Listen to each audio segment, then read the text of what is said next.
제목으로 하나님의 말씀 전하도록 하겠습니다. 회복을 위한 하나님의 경고, 회복을 위한 하나님의 경고라는 말씀의 주제로 하나님의 말씀 증거하겠습니다. 오늘 말씀에 보면 시드기야라고 하는 왕이 나옵니다. 이 시드기야 왕은요, 남유다의 마지막 왕이었습니다. 시드기야 시기에 시드기야가 나라를 다스리고 있을 때 남유다에게는 기회가 있었어요. 이스라엘 백성들이 바벨론이라고 하는, 오늘 본문에 보면 갈대아 왕이라고 나오는데요. 바벨론의 왕 느부갓네살이라고 하는 엄청난 왕이 이제 이 남유다를 침공하게 되는데, 그러한 상황 가운데 오늘 제가 사진 이미지에 보여드리는 대로 이 예레미야가 또 시드기야와 독대를 하면서 또 하나님의 뜻을 정하게 되죠. 근데 결국 이 시드기야가 마음에 교만이 생기고 하나님의 말씀을 듣지 아니하고, 또 선지자들, 오늘 사신들, 이런 사람들의 이야기 듣지 않으면서 하나님의 심판을 받게 됩니다. 결국 그 심판은 나라의 멸망이었죠. 그런데 하나님께서는 남유다의 멸망이 하나님의 목적이 아니었습니다. 하나님의 심판의 목적은 이스라엘의 궁극적인 회복이었습니다. 그래서 오늘 본문을 통해서 하나님의 심판, 또 하나님의 진노, 그걸 통한 이스라엘의 회복, 또 하나님의 회복의 마음을 좀 살펴보기를 원합니다. 먼저 우리가 오늘 본문을 통해서 깨달아야 되는 메시지는 이것입니다. 하나님 우리에게 회복의 영을 부어주기 원하시는데, 회복을 위한 하나님의 경고를 들었을 때 우리는 어떠한 반응을 보여야 하냐라는 것이죠. 첫 번째로 교만을 버리고 겸손해야 한다라는 것입니다. 21살에 왕이 된 시드기야는 나라를 다스리면서 악한 일들을 많이 행했습니다. 하나님은 그러한 시드기야에게 경고의 메시지를 보내셨죠. 그리고 그 경고의 메시지를 시드기야가 듣지 않았어요. 하나님을 배척했고 악행을 일삼았고, 백성들도 하나님의 경고의 소리를 듣지 않았습니다. 오히려 성경에 보면 이제 여로보암이라고 하는 북이스라엘 왕과 또 남유다 중에는 여호야김이라고 하는 악한 왕이 있는데요. 그들이 했던 악행을 일삼는 그런 왕이 바로 시드기야였습니다. 하나님은 멸망시키는 것이 하나님의 목적이 아니었기 때문에 계속 유보하시고 기다리시고 선지자들과 사신들을 통해서 왕과 백성들의 마음을 돌이키길 원하셨지만, 결과적으로 그들은 하나님의 말씀을 듣지 않았고 교만한 행동으로 하나님의 징계를 받게 되었다라는 것이죠. 그것이 바로 이 남유다의 멸망입니다. BC 587년에 남유다는 결국 이 느부갓네살, 바벨론 제국의 느부갓네살 왕에 의해서 망하게 되는 것이죠. 이를 통해 우리는 깨달아야 합니다. 하나님은 지금도 교만한 자들에게 위험 신호를 보내고 계시다라는 거예요. 근데 그 위험 신호가 주는 의미가 뭘까요? 그냥 망하라고 하는 것일까요? 그렇지 않다라는 것이죠. 하나님의 자녀가 하나님 안에서 회복되고 평안한 삶을 영위하고 바르게 살도록 하나님은 우리에게 사랑의 경고를 주시고 있다라는 거예요. 이대로 살면 영벌, 영원한 죽음의 삶을 살 수밖에 없기 때문에 다시금 생명을 주시기 위해서 우리에게 경고를 주시고 계신다라는 것이죠. 그렇기 때문에 오늘 우리가 인사할 때 겸손이라고 인사를 했는데요. 하나님은 우리가 겸손하게 살기를 원하십니다. 겸손하게 하나님의 경고에 귀를 기울이고 반응하길 원하시죠. 교만을 버리고 겸손하면 징계를 거두시고 회복의 은혜를 주신다라는 것입니다. 하나님만을 섬길 때 겸손하시길 축복합니다. 또 하나님을 경외하는 신앙생활을 하시길 축복합니다. 두 번째 우리에게 주시는 교훈은, 회복을 위한 하나님의 경고를 들었을 때 우리는 고집을 버리고 순종해야 한다라는 것입니다. 경고의 소리를 들었을 때 가던 길을 멈추고 돌아서지 않는 것을 우리는 고집, 또 교만, 완악함이라고 이야기합니다.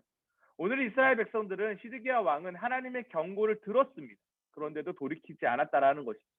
교만과 완악한 마음에서 나오는 결과는 불순종일 수밖에 없습니다.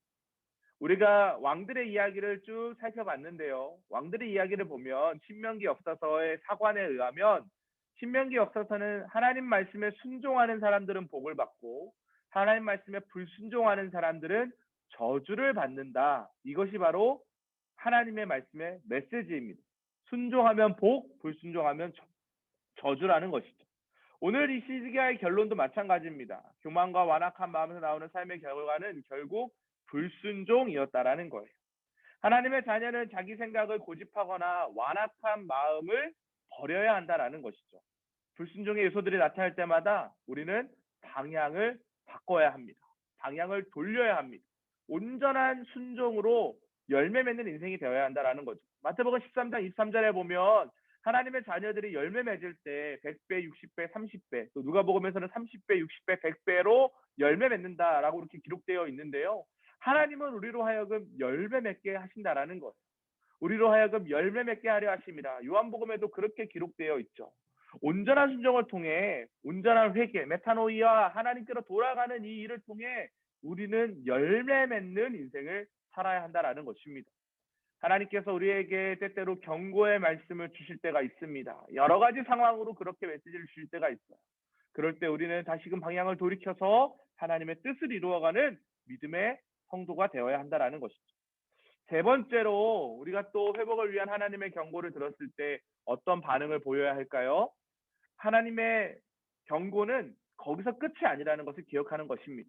회복의 약속을 붙잡아야 한다라는 것이죠.